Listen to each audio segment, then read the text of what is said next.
Picture a battlefield suspended in time. Dust hangs in the air. The thunder of hooves rolls across the hills of ancient Syria, and the sky darkens, not with clouds, but with arrows. On one side, mounted Parthian archers move like a living storm. On the other, Roman legionaries stand shoulder to shoulder, shields locked, waiting. It is the year 38 BC, and what is about to unfold is more than a battle. It is a reckoning. 15 years earlier, Rome had suffered a humiliation so deep it became a national scar. At Carrhae, one of the mightiest armies the Republic had ever fielded was annihilated. 7 legions destroyed. Tens of thousands killed or captured. Their sacred standards, symbols of Roman honor, paraded as trophies by a foreign empire. Worst of all, Marcus Licinius Crassus, one of the richest and most powerful men in Rome, died not in glory, but in chaos and disgrace. Rome did not forget. Empires rarely do. Carrhae wounded Rome's pride, and wounded pride has a long memory. Senators spoke of it. Generals planned around it. 4 years, revenge was promised but never delivered. Until now. And the man chosen to settle this debt was not a celebrated aristocrat or a political favorite. He was Publius Ventidius Bassus, a man who began life driving pack mules for the army. No famous name. No powerful family. Just experience, patience, and a sharp understanding of how wars are truly won.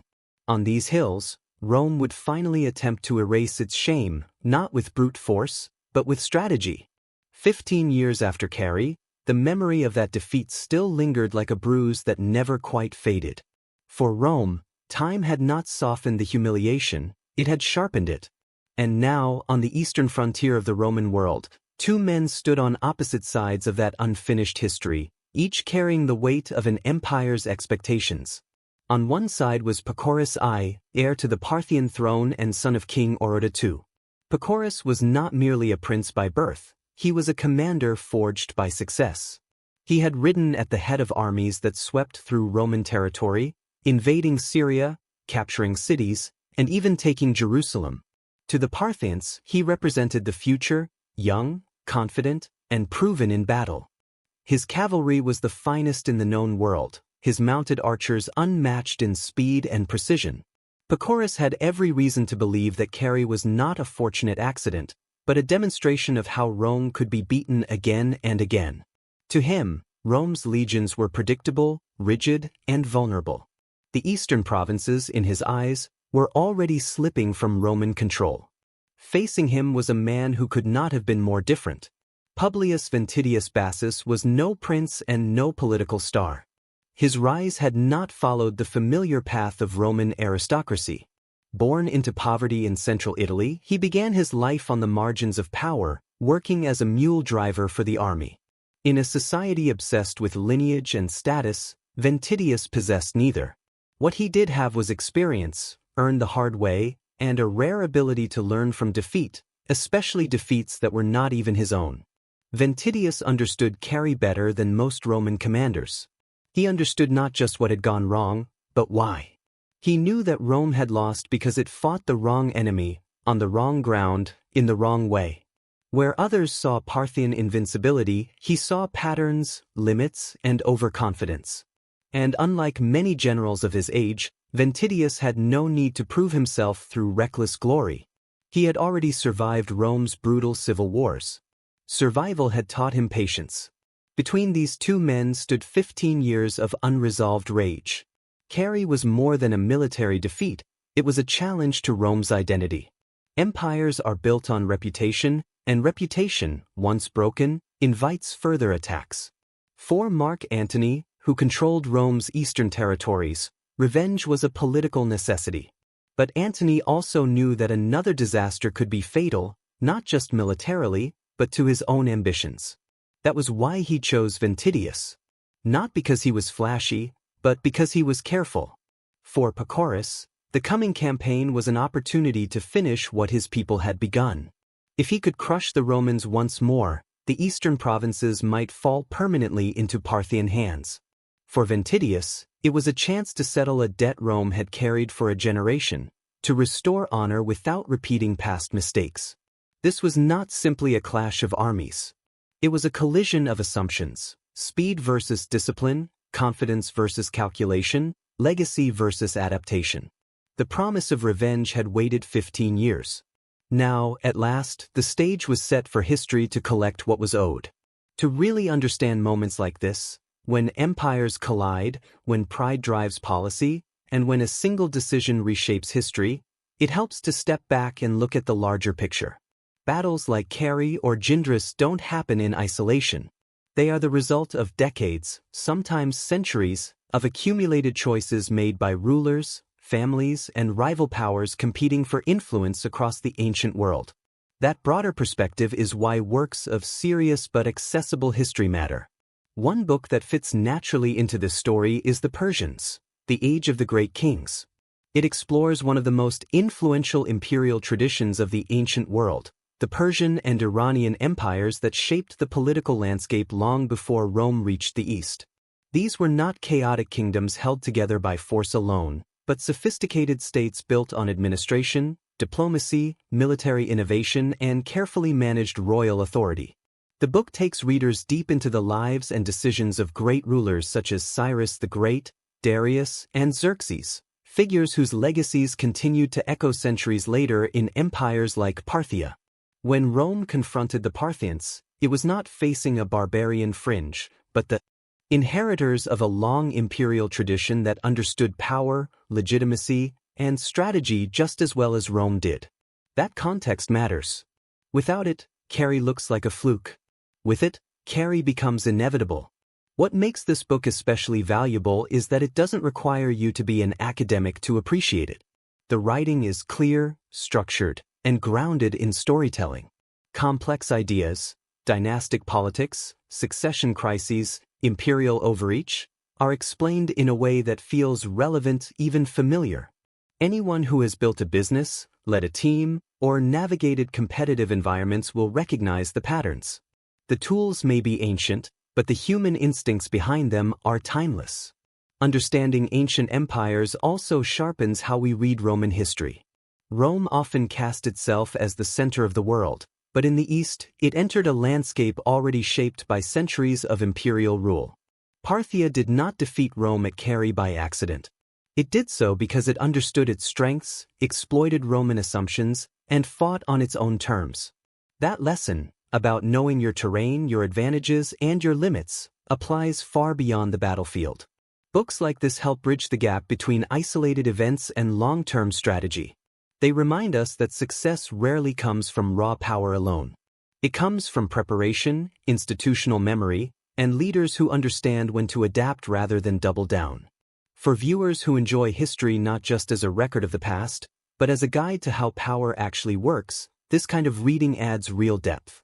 If you're interested in exploring that wider world, the empires that shaped Rome's greatest rivals, you'll find a link to the book available alongside this video. It's a worthwhile companion to the story you're watching now, and it provides the deeper context that makes Rome's long road to revenge truly meaningful. By the time Rome turned its attention east once more, the world that had marched to Carrhae no longer existed.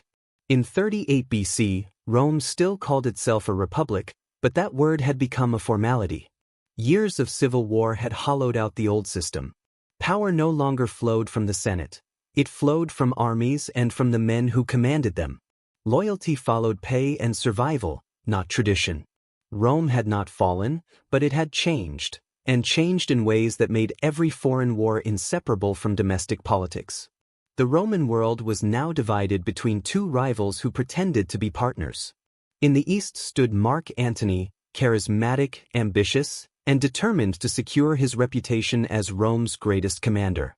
In the west stood Octavian, younger, colder, and far more patient, the man who would one day become Augustus. Their alliance was held together by necessity, not trust. Each knew that the next great military success might decide who ultimately ruled Rome. For Antony, the eastern frontier was more than a border, it was his proving ground. A victory against Parthia could restore Rome's honor and elevate his own standing at the same time. Another disaster, however, could destroy him politically. Across the Euphrates lay an empire that played by very different rules. Parthia was not built around mass infantry formations or rigid drill. Its strength rested on mobility, range, and psychological pressure. Parthian armies moved fast, struck hard, and refused to fight on an enemy's terms. Their mounted archers could harass an opponent for hours, wearing down discipline and morale long before closing for a kill. When heavy force was needed, armored cataphracts delivered it with crushing momentum. This was not chaos. It was a system refined over generations, perfectly suited to the wide plains and open spaces of the East. Rome, by contrast, relied on structure and endurance. The legion was a machine designed for control, cohesion, and close combat. When it could anchor itself, hold ground, and force the enemy to engage directly, it was devastating. But Carrhae had exposed the legion's limits. In 53 BC, Rome marched into unfamiliar terrain against an enemy it barely understood. Crassus assumed discipline would overcome mobility. He was wrong. The Parthians dictated distance, pace, and direction. Roman formations were bled dry by arrows they could not answer. When they finally broke, they were surrounded and destroyed. It was not just a loss, it was a revelation. Carrhae changed everything because it shattered Rome's illusion of inevitability. For the first time in generations, Rome faced a rival it could not simply overwhelm through persistence. The defeat proved that Roman methods were not universal. Strategy had to adapt. Pride had to be restrained. And above all, the enemy had to be understood on its own terms. The capture of the legionary standards was more than symbolic. It was a public declaration that Rome could be beaten. That lesson echoed through Roman politics for years. No general wanted to repeat Crassus's fate. No politician wanted to be associated with another humiliation. Yet doing nothing was not an option. Empires survive on perception as much as force, and Carrhae had damaged both. Every Parthian incursion into Roman territory was now seen not as a raid, but as an insult left unanswered. This was the environment in which Ventidius Bassus would operate, a Rome divided at home, desperate abroad, facing an enemy that thrived on Rome's old habits. Victory would require more than courage or numbers. It would require a new understanding of the rules of war in the East. And for the first time since Carrhae, Rome was prepared to play by them. Ventidius Bassus knew that if this war were fought on the Parthians' terms, it would end the same way Carrhae had. Open plains favored speed, range, and constant motion, the natural habitat of mounted archers and armored cavalry. Rome could not afford another lesson learned the hard way. If there was to be revenge, it would come not from strength alone, but from control. And control, in war, begins with the ground beneath your feet. Rather than rushing to meet the Parthians at the Euphrates, Ventidius slowed the tempo of the campaign. He studied the terrain with the patience of a man who had no interest in glory for its own sake. Hills, ridgelines, narrow approaches, these were not obstacles to him but assets. High ground limited cavalry movement, disrupted momentum, and turned speed into a liability. Ventidius chose to fight where Roman infantry could anchor itself and where Parthian mobility would be strangled by the landscape. The battlefield was selected long before the first sword was drawn. But choosing the ground was only the beginning. Ventidius understood something else just as clearly. Pacorus was confident, and confidence can be manipulated. Parthian success at Carrhae had bred an expectation that Rome would react as it always had, slowly, predictably, and defensively. Ventidius decided to feed that expectation. He launched a campaign of deception as carefully planned as any march or siege. Rumors began to spread along the frontier. Roman forces, it was said, were poorly positioned and hesitant. Supplies were thin. Morale was uncertain. Spies heard that the legions were waiting anxiously at the most obvious crossing points along the Euphrates, dug in and bracing for an inevitable attack. These stories were not shouted, they were allowed to drift, to be discovered rather than announced. The most effective lies are the ones your enemy believes he uncovered himself.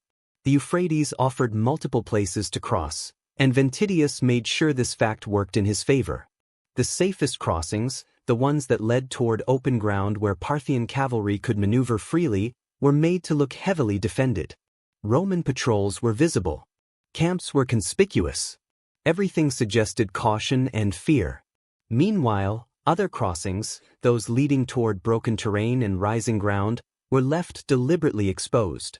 No fortifications. No visible resistance.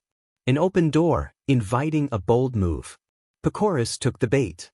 To him, the choice seemed obvious. Why challenge entrenched legions when an easier path lay open? Speed and surprise had always been Parthia's greatest advantages, and this crossing promised both. Confident in his cavalry and eager to repeat the triumph of Carrhae, Pacorus led his army across the river at a point Ventidius had carefully chosen for him. As the Parthian forces advanced inland, the trap began to close.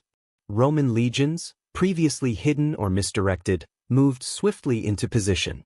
Ventidius occupied the high ground near Gindrus, placing his infantry along the slopes and ridgelines that overlooked the plain below. From above, he could see everything. From below, the Parthians could see very little of what awaited them. By the time Pacorus realized the terrain had turned against him, retreat was no longer simple. Pride played its part, as it often does in history. Pacorus had beaten Rome before. He commanded the finest cavalry in the known world. To withdraw in the face of an infantry army, especially one led by a former mule driver, would have felt unthinkable. And Ventidius was counting on that. This was not a battle won by chance or brute force. It was a battle shaped by patience, psychology, and a deep understanding of the enemy's habits. Ventidius had not merely prepared his legions, he had prepared Pacorus to make the wrong decision at exactly the wrong moment. The Parthians had crossed the river expecting another Carrhae. Instead, they had marched straight into a landscape that would erase every advantage they believed made them unbeatable. The morning at Gindrus broke clear and unforgiving. From the high ground, the Roman legions could see the Parthian army spreading across the plain below, a vast, fluid formation of horsemen, banners flickering in the light. It was an impressive sight, the kind that had broken Roman nerve before. But this time, the legions did not move. Ventidius Bassus had given a single, uncompromising order: hold the ground and let the enemy come. The hill was not merely a position, it was the foundation of everything that followed. The Parthians opened the battle as they always had. Waves of mounted archers surged forward, loosing arrows in rapid succession, darkening the air as they climbed toward the Roman lines. At Carrhae, this tactic had been devastating. On open ground, Roman formations had been worn down, their discipline shattered by distance and exhaustion. At Gindrus, the same tactic faltered. Shooting accurately while riding uphill was far more difficult than on flat terrain. Arrows fell short or struck Roman shields at weak angles. The hill blunted their reach and stripped away the sense of inevitability that had once accompanied every Parthian charge.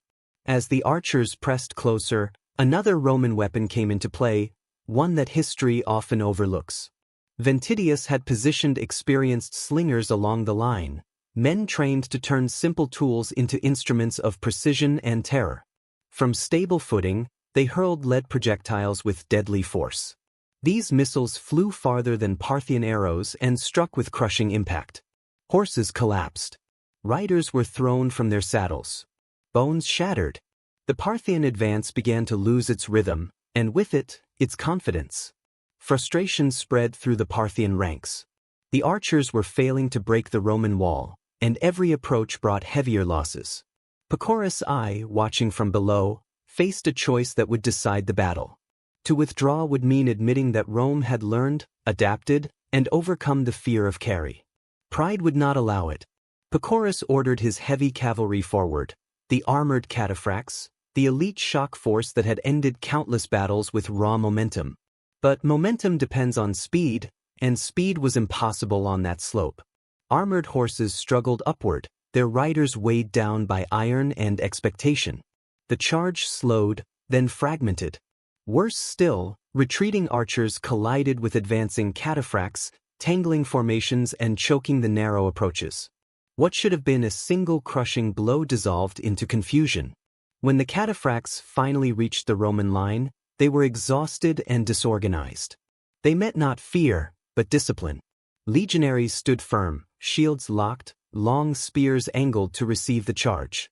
Horses impaled themselves. Riders fell. The Roman line bent but did not break. At that moment, Ventidius gave the signal. The counterattack came like an avalanche. Roman infantry surged downhill, pressing into the disordered Parthian mass. This was the kind of fighting the legions had been trained for since their first day: close, relentless, unforgiving. The Parthians, masters of distance and motion, found themselves dragged into brutal hand-to-hand combat. Without room to maneuver and without the protection of speed, their advantage vanished. Panic spread as units broke and fled. Seeing his army unravel, Pacorus did what few kings were willing to do. He led a final charge himself, rallying his royal guard for one last attempt to turn the tide. Ventidius had anticipated even this. Roman slingers and archers focused their fire on any figure of command they could identify. Pacorus was struck repeatedly. Still, he fought on until Roman soldiers closed in around him. The Parthian prince died on the battlefield, surrounded by his fallen guard. With Pacorus dead, resistance collapsed. Command vanished. Cohesion dissolved. What had begun as an organized withdrawal became a rout. Roman forces pursued relentlessly, cutting down fugitives and driving others into prepared ambushes along the road back to the Euphrates. Many drowned in panic. Few escaped in any meaningful order. Gindrus was more than a victory. It was a complete reversal of Carrhae. The myth of Parthian invincibility lay shattered on the hillside, and Rome, at last, had proven it could learn, adapt, and strike back. The aftermath of Gindrus rippled far beyond the battlefield. News of the defeat spread quickly across the Eastern world, carried by merchants, messengers, and survivors who had seen the unthinkable happen. The Parthians, long believed to be untouchable in open war, had been beaten decisively. Not harassed. Not delayed. Broken. The image of mounted archers ruling the plains by sheer inevitability was gone, replaced by a harsher truth: even Parthia had limits. For Rome, the psychological impact mattered as much as the military result. Gindrus did what 15 years of speeches and half-measures could not. It closed the wound left by Carrhae. Although the lost legionary standards were not immediately recovered, something more important had been restored: confidence. Rome had proven that Carrhae was not fate. It was a lesson, painfully learned and finally applied. Along the eastern frontier, Roman allies regained faith in Rome's ability to protect them. Enemies became cautious. The balance of power stabilized, and for the first time in a generation, Rome could negotiate from strength rather than embarrassment. Inside Parthia, the consequences were far more destructive. The death of Pacorus I was not just the loss of a general, it was the removal of the empire's future. King Oroda II, already advanced in age, was devastated by the loss of his favored son. What followed was not unity in grief, but a brutal collapse into dynastic violence. Another son, Phraates, seized the moment. He murdered his own father to claim the throne, then executed his brothers to eliminate rivals. Parthia descended into internal instability that would last for years. Rome did not need to conquer Parthia outright. The empire was tearing itself apart from within. Yet perhaps the most remarkable lesson of Gindrus lies not in what Ventidius Bassus did next, but in what he chose not to do. With the Parthian army destroyed and its leadership in chaos, the road into Mesopotamia lay open. Many Roman generals would have pressed forward, chasing glory, territory, and personal immortality. Ventidius did not. He understood the political reality of Rome better than most men who had climbed higher than he ever would. Mark Antony was powerful, ambitious, and deeply sensitive to rivalry. A subordinate who became too successful could quickly become a threat. Ventidius recognized that overreach on the battlefield could lead to destruction in the Senate or the court. So he stopped. He secured the frontier, stabilized Roman Syria, and then stepped aside, allowing Antony to claim the political credit for the victory. It was not cowardice. It was survival. This restraint carries a lesson that resonates well beyond the ancient world. Victory does not always mean pushing as far as possible. Sometimes it means knowing when enough is enough. Ventidius preserved Rome's strategic position, avoided unnecessary risk, and lived to enjoy the honors he had earned. Many others, braver, louder, and less cautious, ended their careers in exile or execution. Gindris also reminds us that empires are rarely defeated by force alone. Parthia's downfall in this moment came as much from internal fracture as from Roman steel. Leadership matters. Succession matters. Stability matters. An empire that cannot manage its own future will eventually lose control of its present. In the end, Rome's revenge after Carrhae was not loud or theatrical. It was deliberate, disciplined, and restrained. Rome did not erase Parthia from the map, but it reasserted a principle that would define its power for centuries: adaptability. Rome learned, adjusted, and struck back, then stopped before victory turned into vulnerability. That, perhaps, was the most Roman lesson of all. As this chapter comes to a close, it's worth pausing for a moment, not just to remember a battle, but to reflect on what it represents. The story of Rome after Carrhae is not simply about revenge or redemption. It's about resilience, about learning from failure, adapting with humility, and choosing restraint over recklessness. For anyone who has built a business, navigated a career setback, or had to recover from a costly mistake, this is a story that still speaks across 2,000 years. History often celebrates the loudest victories, but the quieter ones are sometimes the most enduring. Rome did not rush headlong into conquest. It steadied itself, restored its balance, and waited for the right moment. That patience reshaped the balance of power in the ancient world, and offers a lesson that feels just as relevant today. If you've enjoyed this journey into the hidden mechanics of empire, take a moment to like the video and subscribe to the channel. It helps keep these stories alive and allows us to continue exploring the moments where history turns on judgment rather than brute force. And the story doesn't end here. In our next video, we'll follow the next chapter of ancient power, where ambition, rivalry, and strategy collide once again. Join us and let's keep uncovering the past together.